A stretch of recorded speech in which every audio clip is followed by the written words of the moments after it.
So step one is you weigh out 200 grams of regular flour and 50 grams of whole wheat flour.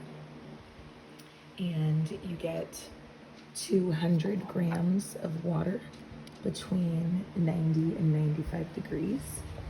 And then you get your starter out. And you weigh out 50 more grams into the flour, but before you put the water in. The water will go last.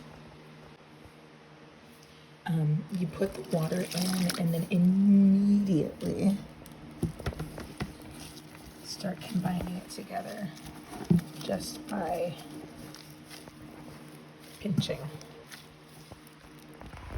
It should look something like this when you're done. You can tell what is the starter because it'll be colder than the rest, and you really want to make sure that the starter is well spread out. Okay. If it's been more than a week or so that you've used your starter, this is how you can also feed it. So if you're not looking to make bread, but you just want to keep the starter going, you do this. You let it sit out for 3 hours, but covered with a towel. And then you take some of this and put it in a jar, and that will be your new fed healthy starter. But this is step one. So 3 hours later, we'll come back. Okay, so this is step 1B. I measured out the flour and both kinds of flour, and then I put the levain in, which is that original, the starter that you made 3 hours ago. I took that out, and that's what you put in on top.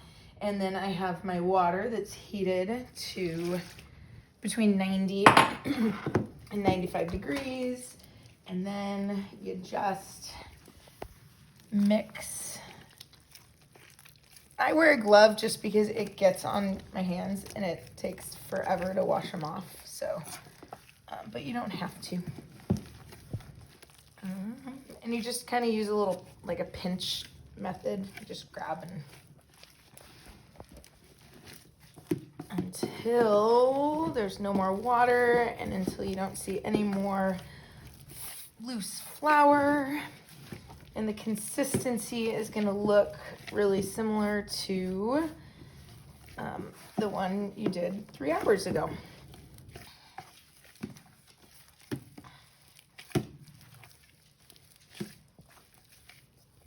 And then after you get this all mixed, you cover it with a kitchen towel again until the next step, which is in step 1C, which is in 3.5 to 4.5 hours.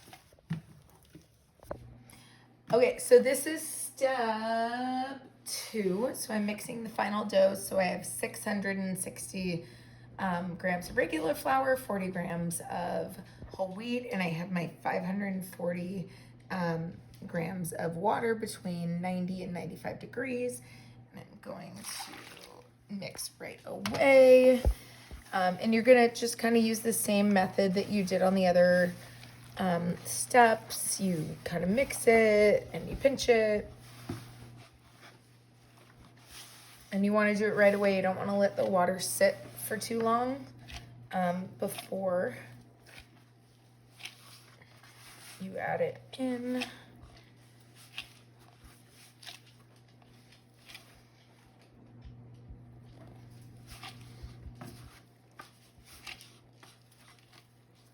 Okay, and then you let the final dough sit for 20 minutes, and then I will see you at the next step.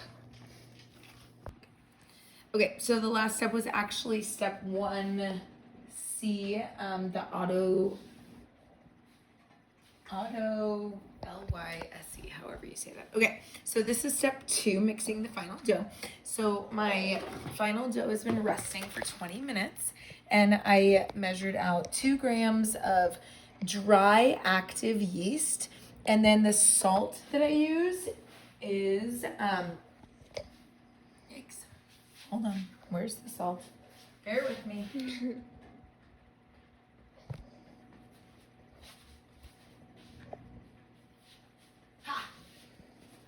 This is the one that I use, ancient fine sea salt, but really you can use any, anything.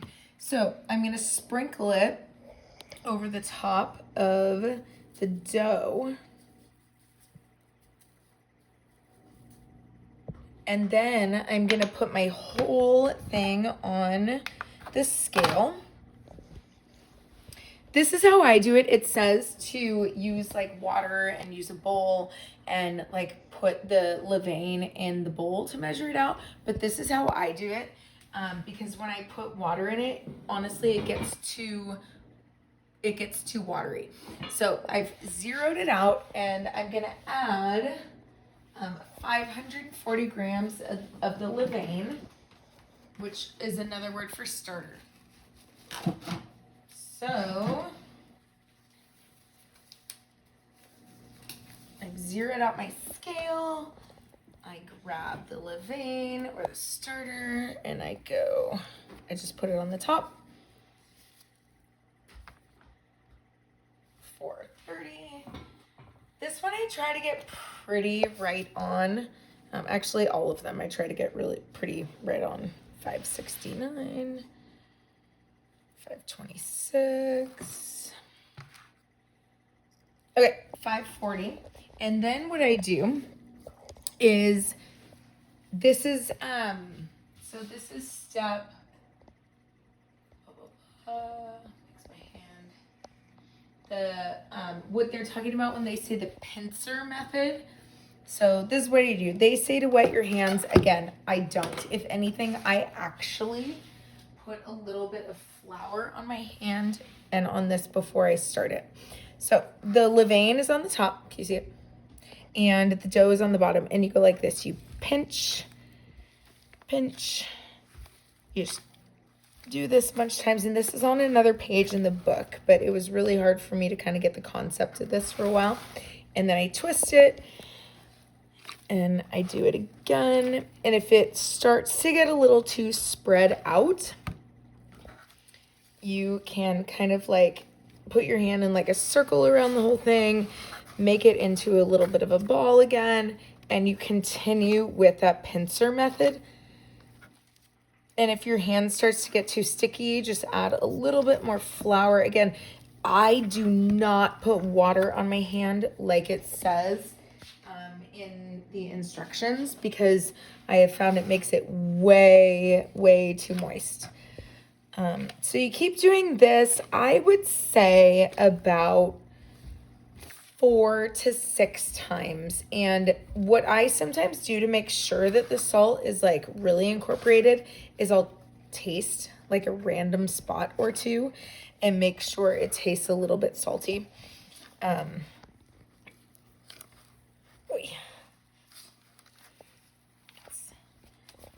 And so I turn it again.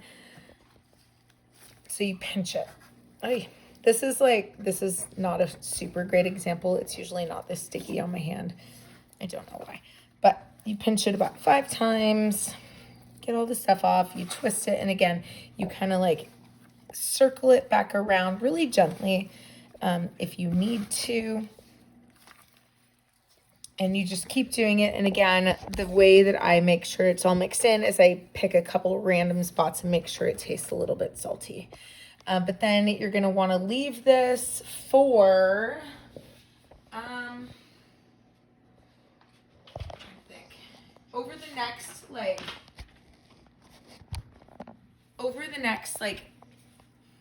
hour to 2, we're going to do the folding method 4 times, which I will show you. I'm not going to do it right away because it needs to settle out a little bit first. So I will see you in the next step.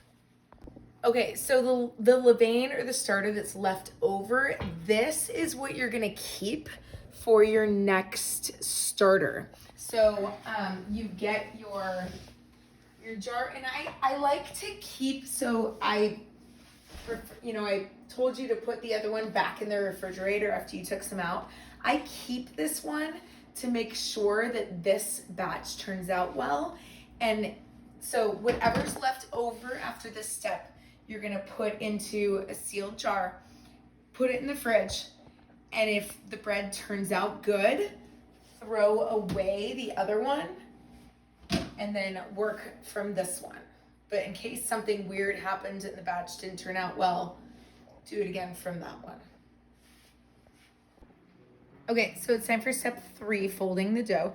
And I know that it says, well, it doesn't say anything, but what I do is I put a little bit of flour like all the way around the edges.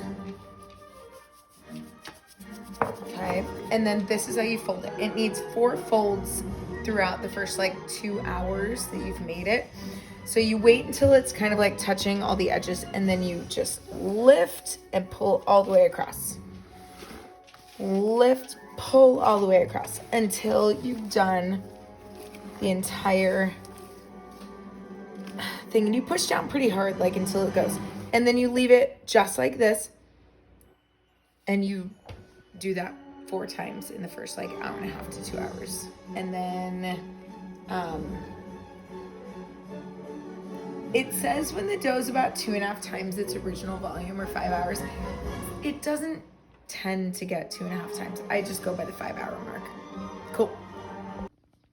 Okay, so after you've given the bread its 4 folds, you are going to generously flour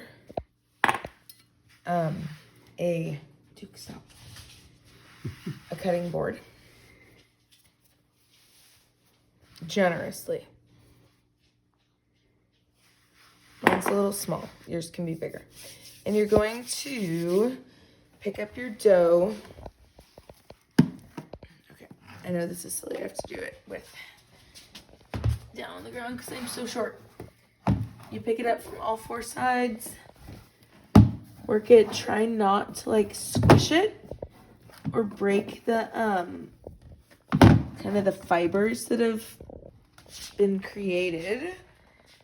Ooh, and you put it down. Okay, and then with a sharp knife, not your hands, you're going to find what you kind of think is center. And you're going to cut. Now, I use these bento boxes. Bento, I don't know. I think it's Benton, I don't know. You generously flour the bottoms of these, okay? I don't wash them in between or rinse them out. I just get if there's any kind of chunks of dough out, but I flour it and I put half of the dough in and it just kind of sits in one, okay? And then the other one gets prepared. I usually do this before I cut the dough, but I'm showing you now because I didn't. Okay, so when you have half of the dough on here, floured hands, floured bottom, this is what you do. You pick up half of it, you put one hand kind of as a fold, and you really pinch down on half of it, and then you kind of turn it, and you do it again. And you keep doing it. There's not a certain number of times. It's just until you've created a tight dough ball, kind of, okay? So you keep turning. Again, using your other hand just as the fold, and you really push down, like really try to get down to the other side of the cutting board. And once you kind of feel like it's a pretty darn tight ball, you put it, okay, the book says different. You pick it up and you put it in fold side up, because this eventually is going to be the bottom of your dough. And you want the top to be the part that doesn't have a seam on it, okay? And I won't show you the entire thing, but you pick the other one up and you do it again. And then I'll show you in a second what you do after you do this.